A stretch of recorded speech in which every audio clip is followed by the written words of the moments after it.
Hello everyone, in this video I will show you how to lock your phone with Google account. If your Android phone is lost or stolen, Google provides an easy way to secure it remotely.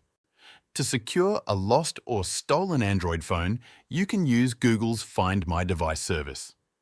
Begin by opening a browser and searching for Find My Device on Google. Click on the official Google link to access the tool. Sign in using the same Google account that is linked to the phone you want to protect. Once signed in, a map will appear showing your devices on the side panel.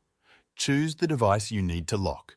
Select the option labelled Secure Device.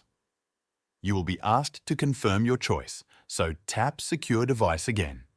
After confirming, the phone will be locked remotely and no one who has it will be able to access your personal data. This feature ensures that your information stays protected even if the device is misplaced or stolen. And that's it. Thank you for watching.